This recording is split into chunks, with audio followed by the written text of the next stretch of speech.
Hey, landlords and property managers, we need to have a discussion about what is in your tenant selection policy or your tenant selection criteria. What is it that you're using to evaluate applicants? A couple of things that I see a lot of managers and landlords doing wrong, and I'm going to discuss that in today's video.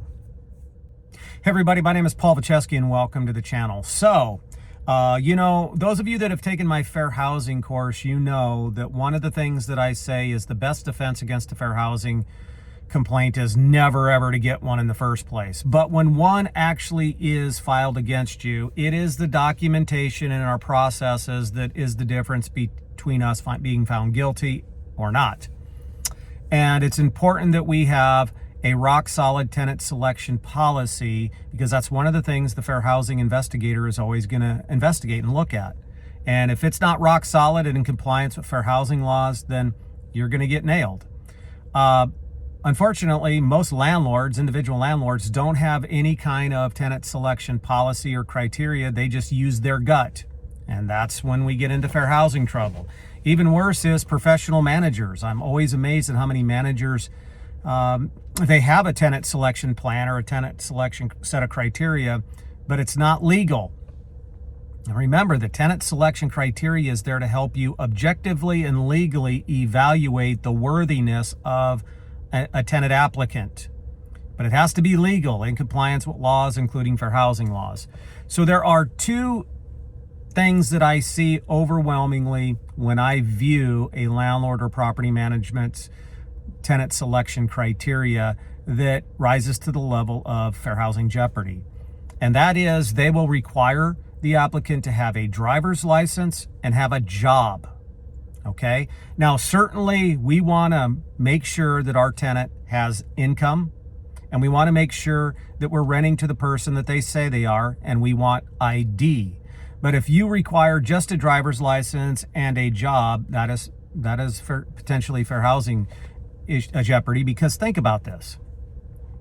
If you're on disability or your applicant is on disability, they're probably not going to have a job. So if your tenant selection criteria is that they have to have a job, then you're going to deny them, and that's going to be a form of discrimination. More than likely, an applicant that is visually impaired or an applicant, for example, that has epilepsy, they're not going to have a driver's license. More than likely. So what you're telling a potential fair housing investigator is you will deny someone's applicant or application if those things are listed in your tenant selection criteria. So how do we alleviate that? Well, it's really simple. It's legal and advisable to ensure that you investigate and ensure that that applicant has legal, verifiable income, which employment is just one part of legal verifiable income. So if you require legal verifiable income, that means if they have employment, then you're going to be able to verify it. If they're on Social Security, you're going to be able to verify it. If they're on disability, you're going to be able to verify it. If they are a trust baby, you're going to be able to verify it. If they're a stripper and they are claiming their earnings, and stripping is legal, then that's legal verifiable income. Secondly, you should require identification. And what I tell people is make sure in your criteria that you have at least one form of government issued photo ID. A driver's license is just one of many forms of government issued photo IDs. We could also have state issued IDs. We could have military ID. We could have tribal cards. There are a lot of different forms of government issued IDs. And as long as it's government issued and it is a photo ID, then it fits your criteria.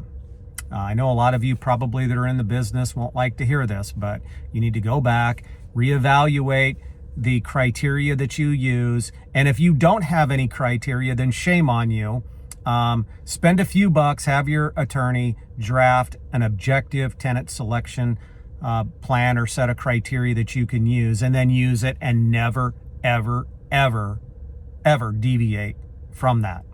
Remember, the best defense against a fair housing complaint is never to get one in the first place. But when it happens, it is our policies and our processes, if structured objectively and legally will save our bacon. That's all I got. See y'all in the next video.